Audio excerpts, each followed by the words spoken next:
A Sweet Baby Inc. style consultancy firm is being accused of pushing the DEI agenda on Konami and Bloober Team's Silent Hill 2 remake, specifically in how the game has redesigned the female characters, and specifically Angela, which was a character that was just showcased in the recent release date trailer that was showcased during Sony and PlayStation's State of Play video that was released yesterday.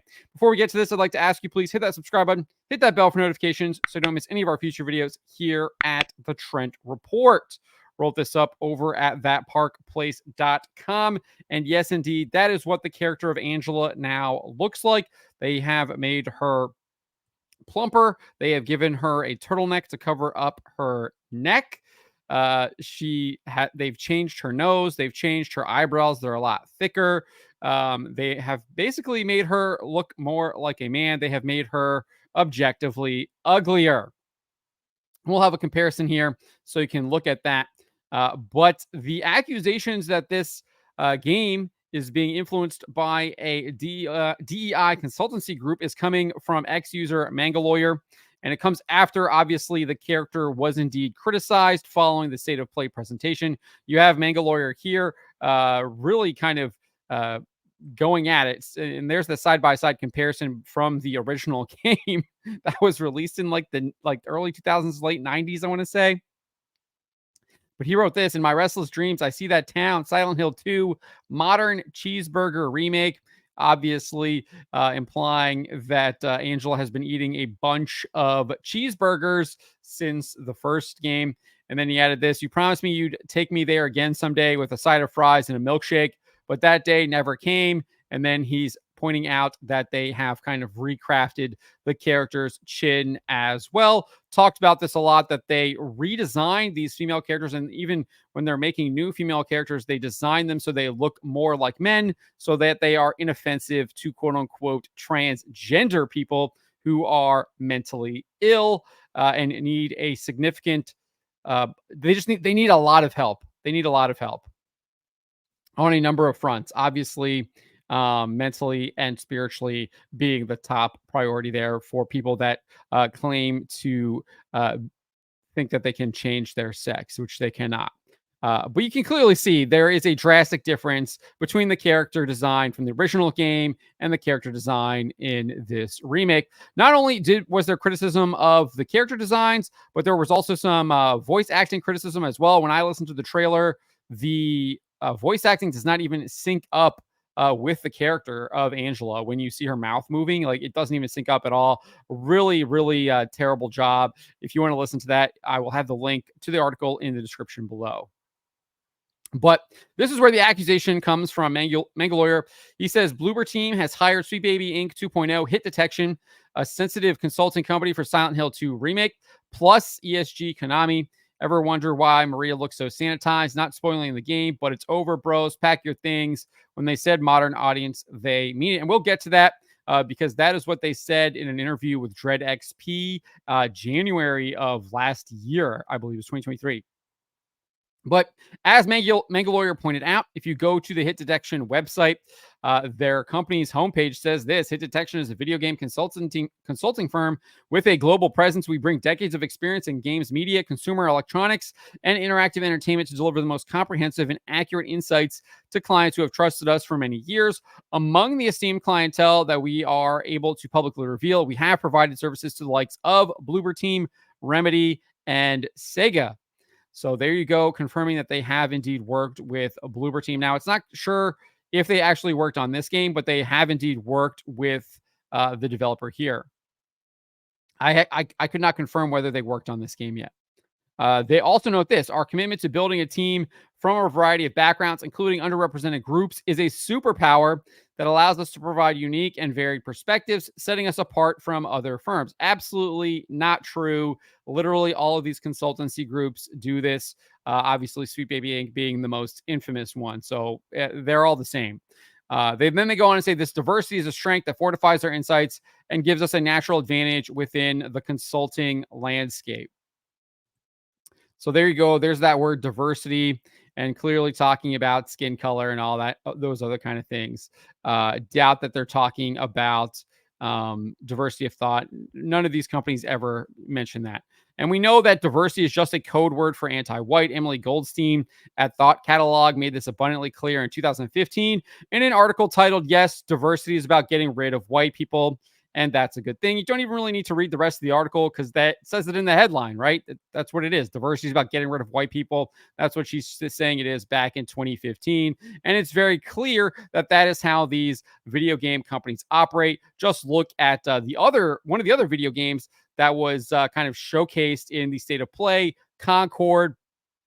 They had their whole like diverse characters. I think now like some people were saying there weren't even any white characters at all. I haven't like done a deep dive into it, but that's what I'm seeing right now. So that's what's going on. I mean, that's what they do. Like diversity is literally anti-white. You see it throughout all these entertainment industries, video games, movies, television, etc. You see it in corporate America. That's what it is. But she wrote this here. One of the more common memes that I've seen white supremacists spread around recently has been diversity is a code word for white genocide. The concept here is that diversity is only promoted in white nations and that the end goal is to eliminate white people altogether by flooding all white countries with non-white people until there are no white people left. Well, guess what, white supremacists? That's exactly right. Diversity is about getting rid of white people, and that's a good thing.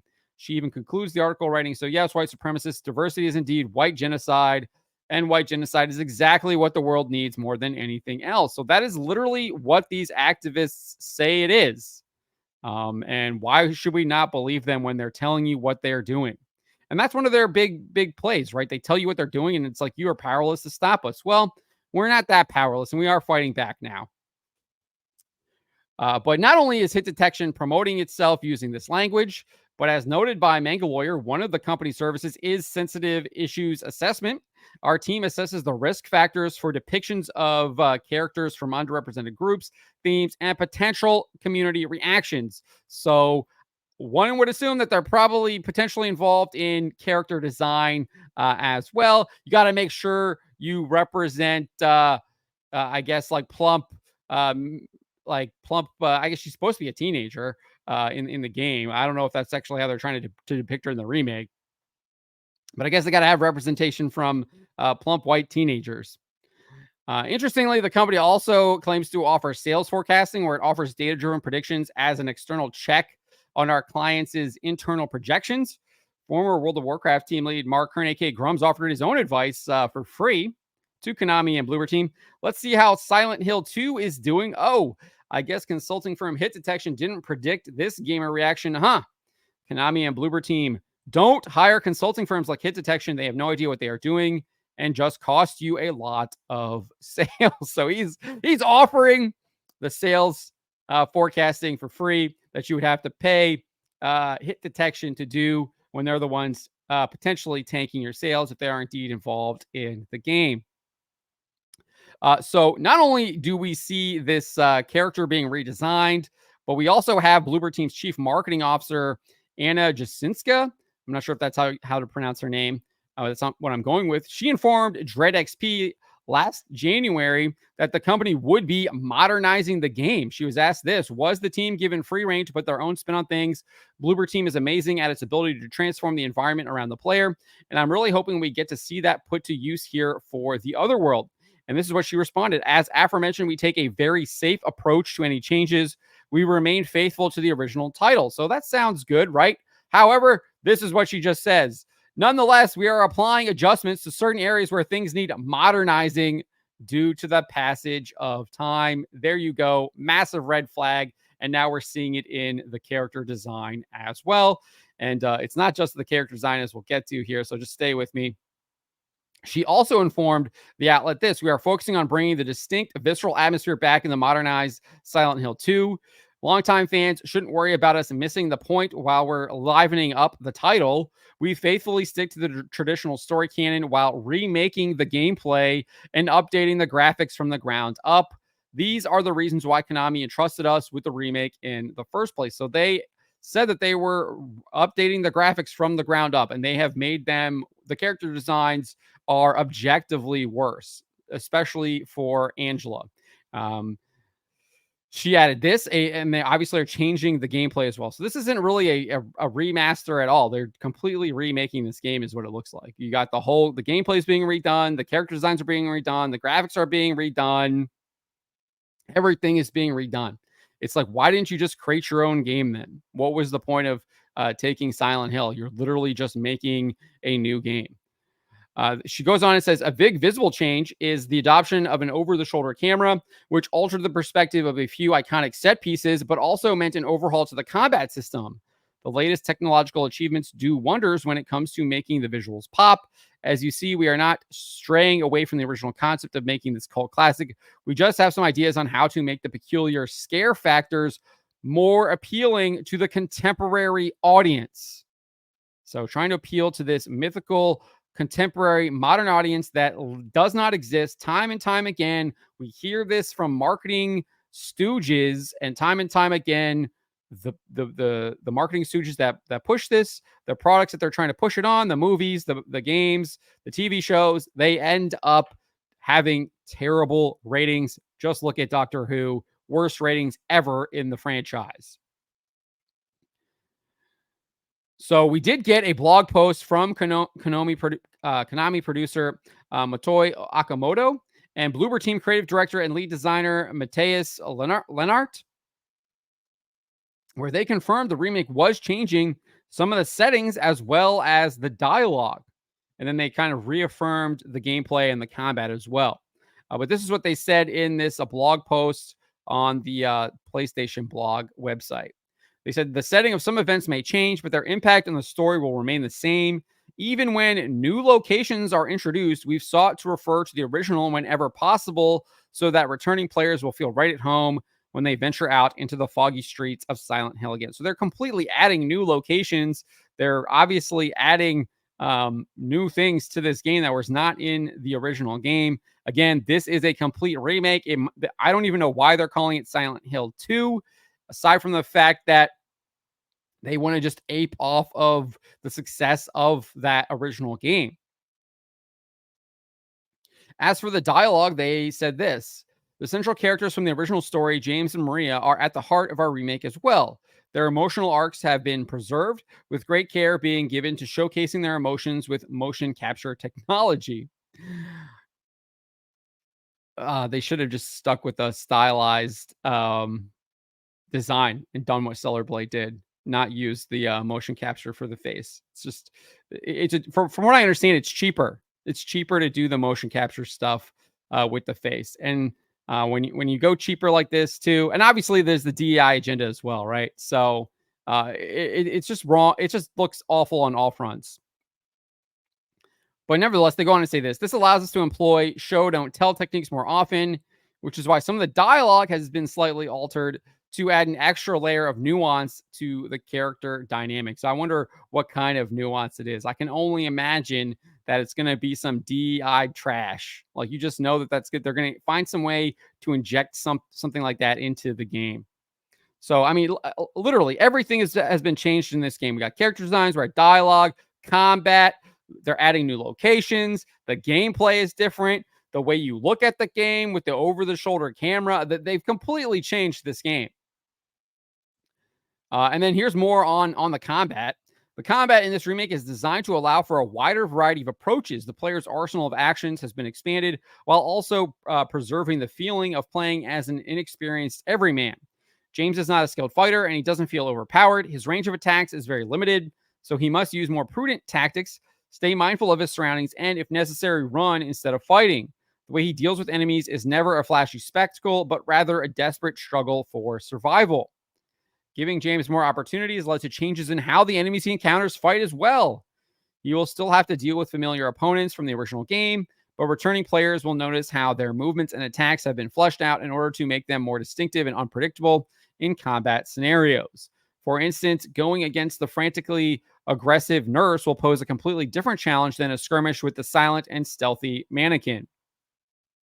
Well, it still sounds like once you figure out what the combat of the creature is, they're going to be predictable, right? So if you know you're fighting a nurse, you know how the nurse is going to react. And if you know you're fighting a mannequin, you know how that's going to react. So if you want to look at the gameplay trailer, you can do so through the article here, but you can also just do it on YouTube. That put an age restriction on it, so you can't like actually show it in articles. It's annoying. But that is what they're doing to Silent Hill 2. It does indeed look like they are embracing this woke DEI agenda, especially with the character design. Very obvious that they have made the character uglier. They've changed her nose, they changed her eyebrows. Her hairstyle is obviously different as well. They covered up her neck. They gave her a turtleneck. Obviously, her face is plumper. As Mangalore says, she's been eating some cheeseburgers, I guess. But clearly, drastically changed the character of Angela here. And that's a very, very bad sign. And if they're willing to change the character design, you know that they've changed other things. They're admitting that they've changed other things. So this is a huge red flag. Um, and I would not recommend this game. And I'll be honest, games like these aren't typically games that I would play in general. But when you've got all these woke flags, you're better safe than sorry. Even if these are the games that you like to play, better to avoid it and not infect your brain with the woke mind virus. But those are my thoughts on this. Let me know in the comments below what you think about this. Do you think that these accusations are accurate? Or do you think this stuff has already been embedded at Bloober Team, at Konami? It likely has as well. That's why they're hiring a woke DI consultancy in the first place. But are you going to be purchasing Silent Hill 2? Did you play the original? What do you make of these changes? What do you make of everything that they're saying and how different the game will be from the original? Again, let me know in the comments below. Remember to always be charitable, especially to each other, but to always speak the truth.